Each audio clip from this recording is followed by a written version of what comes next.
Hello. For this video, I'm going to go over the most missed questions from exam 2. The first question is number 2 on forms A and C and number 14 on forms B and D. And it says, what is the hybridization of the nitrogen atom that is bonded to 2 hydrogen atoms? Now, on forms B and D, it asks for the oxygen atom that's bonded to 1 hydrogen. So we'll just keep that in mind. I'm not actually going to solve this problem, but just so you know the differences. So this one says, what is the hybridization of the nitrogen atom that's bonded to 2 hydrogen atoms? So we can see that it's going to be asking us about this nitrogen atom because we see it's bonded to 2 hydrogen atoms. And so whenever we're looking at the hybridization, we want to look at the number of atoms that it's bonded to plus the number of lone pairs. So we'll go ahead and say atoms that are bonded plus lone pairs. And so whenever we look at our nitrogen atom, we can see that it has 1, 2, 3 atoms bonded to it. And then it has our 1 lone pair. So you can see that the total number of atoms bonded and lone pairs is 4. And so whenever we look at the hybridization, we would say that it needs 4 hybrid orbitals to bond with all of these things or interact with all of these things. And so if it needs 4 hybrid orbitals, we know that that means it'll take the s orbital, and then we need 4 total orbitals to get out. So we have to put in 4 orbitals to get our 4 out. So it'll take our p orbital, it'll take another p orbital, and our third and final p orbital. And so that's why we would describe this as sp3. And so if we look at our choices, we can see that our choice should be letter C, sp3. And if we look at oxygen, we can see that it should be the same because it has 2 atoms that it's bonded to and then 2 lone pairs. And so that one would also be sp3, but I'm not sure about the actual answer choice. So the next problem is number 7 on forms A and C, and then number 12 on form B and D. And so this one says, which of the above compounds has the highest lattice energy? And so form B and D ask for the lowest. And so you would solve the problem in the same way because we just have to calculate the lattice energy for each one. So the definition of lattice energy is the change in energy that takes place when separated gaseous ions are packed together to form an ionic solid. So essentially, whenever we take an M plus ion and maybe an X minus ion to keep it general, and these are in the gas form, and we compress them to get some MX solid out. So the amount of energy that it takes for this reaction to occur is our lattice energy. And so the equation for our lattice energy is equal to a constant K times Q1 times Q2 divided by R. And so our Q1 and Q2 represent the charges of our 2 ions. And so because this equation depends directly on the product of our 2 charges, we can just find the product of our 2 charges, and the one with the highest product will have the highest lattice energy, or vice versa for the lowest.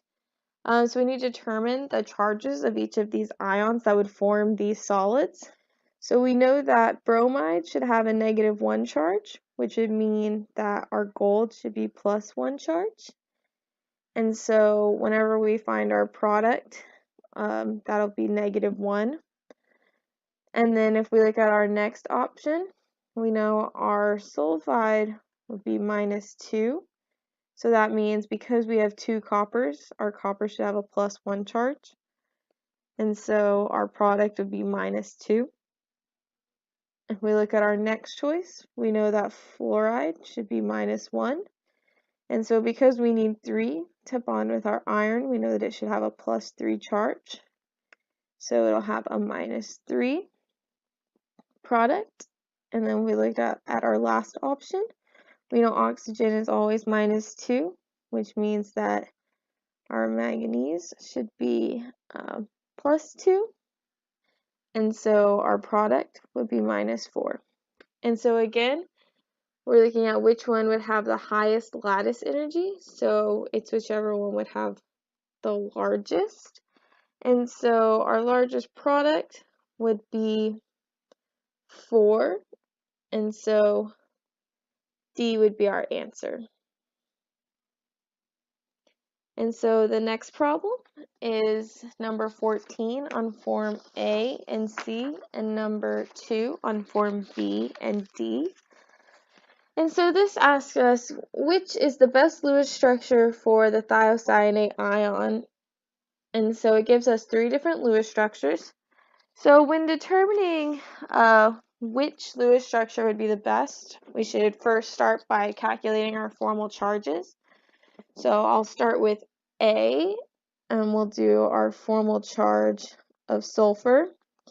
And so first I'll give us the equation. So our formal charge is equal to our group number minus the sum of our number of bonds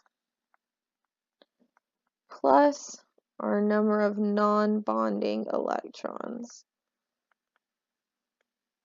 And so that would be our lone pairs, our number of electrons in lone pairs.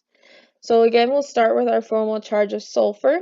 So the group is 6, and then we'll minus our sum of, it has 1 bond plus 6 non-bonding electrons. So our overall formal charge would be -1. So this one will have -1. We also know, just a good thing to know, is that carbon with 4 bonds will always have a formal charge of 0. And then we can calculate our nitrogen formal charge. And so it's in group 5 minus, it has 3 bonds plus 2 electrons in lone pairs. And so then our overall formal charge would be 0. And we can see that our overall formal charges add up to the charge of the ion, so that checks out. So now we need to do the same thing for B. So we'll start with our formal charge of sulfur, group 6, minus, it has 2 bonds plus 4 non-bonding electrons, and so it'll have a formal charge of 0. And again, carbon with 4 bonds has a charge of 0. And then we have formal charge of nitrogen, and we know that it's in group 5 minus 2 bonds plus 4 non-bonding electrons for an overall charge of -1. And so again, our overall charge is equal to the sum of all of our charges. And so now we'll do for answer choice C. So 6 minus sulfur now has 3 bonds plus 2 electrons in lone pairs. And so it'll have an overall charge of +1. And so we can put that up here. And then we'll do our formal charge of nitrogen, because again, carbon has 4 bonds, so no charge. And so it'll be group number 5 minus 1 bond plus 6 non-bonding electrons gives us an overall charge of -2. And so we can put that here. And so again, our overall charge is equal, so that checks out. And so now that we know all of our formal charges, we can compare them to choose our best Lewis structure. So the first thing is that we want to have a minimal number of charges on our atoms. So we can see that answer choice C has charges on both sulfur and nitrogen. So that's going to be our worst answer choice. So we can go ahead and cut that. And then what we want to compare is which Lewis structure has the most negative charge on the most electronegative atom. And so on the periodic table, it tells you the electronegativity. So it'll have the little symbol. And so we could say that maybe this is fluorine. It'll give you your molar mass and then your atomic number here. But then in this corner, it tells you the electronegativity. That looks like two E's, but the electronegativity. And so you can compare those values, and the one with the greater electronegativity should have the negative charge. And so if we look at the periodic table, the electronegativity of nitrogen is 3, and then the electronegativity of sulfur is 2.5. So because nitrogen has a greater electronegativity, we want our negative charge to be on nitrogen, so then we can choose B as our best answer. So then the last question I'm going to go over is number 18 on form A and C, and then number 6 on forms B and D. And so it says, the interaction between the two orbitals in the diagram shown below represents a blank bond. So it's either going to be a sigma or a pi bond. And so first, I think what I'll do is go ahead and make a table of what a sigma and pi bond can look like.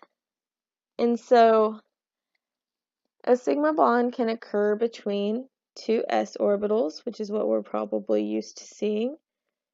So we have our s orbitals that can overlap like that. And so s orbitals cannot pi bond.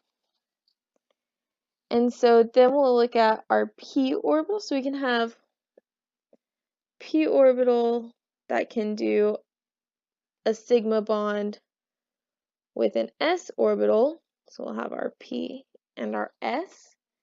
And so that still won't be able to form a pi bond. Or we can have two p orbitals. And so p orbitals can do both sigma and pi bonds. So if they're bonded with this type of overlap, that would be a sigma bond. But then if they bond with this type of overlap, that would be a pi bond.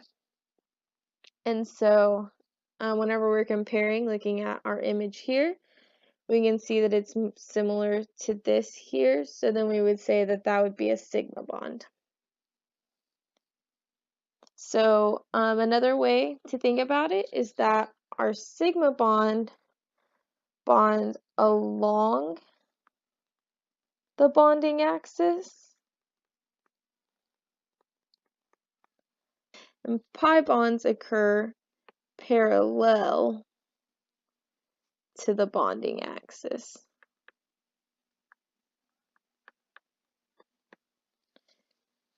And so as you can see, like here is represented as our bonding axis.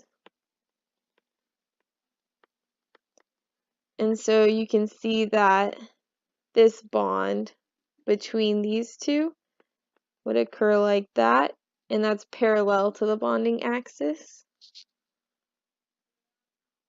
And so that would be a pi bond. And so that's the last question I have to go over. So as always, thank you for listening and good luck studying.